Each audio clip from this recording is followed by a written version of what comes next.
خاڵێکی لە گرنگیەکانی سیرەتی ڕەسوڵ الله صلی الله عليه وسلم بریتە لەوەی کە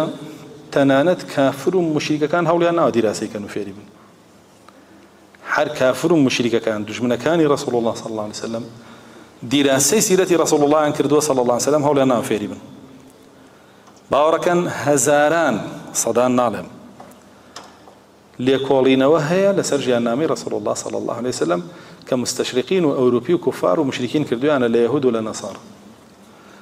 باوەڕیش ئەکەن هەموویان فکریان لێ وەرگرتووە بۆ بەقوتکردنی خۆیان، مسلمانیش بێ ئاگایە،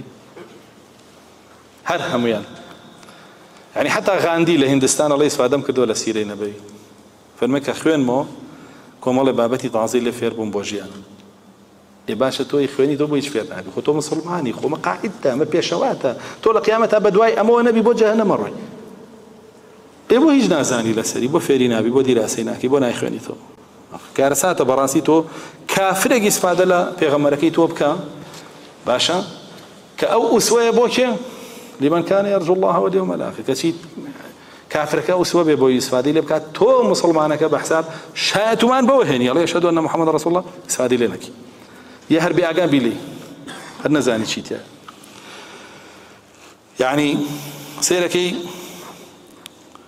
تولستوي كابرايك كافر فيلسوف الله إسفادم لجيان نامي رسول الله كردو صلى الله عليه وسلم مايكل هارت كابرايك نصراني قاور الله إسفادم لجيان نامي رسول الله كردو ويل ديورانت لقصة الحضارة الله يسفادي دنيا من لجيان نامي رسول الله كردو صلى الله عليه وسلم كيهودي بو ويل ديورانت قورترين كتابية لسا التاريخ برنارد شو يعني وانا فيلسوفاني كافر ومشرك وغربي هم يعني الله يسفاده من ليه كردوه حتى هتلر الله جيان نامي رسول الله صلى الله عليه وسلم من يسفاده من ليه معقولته مسلمان بها تا سنة زاني شيء ويسفاده لنا كردبه كارثة براسي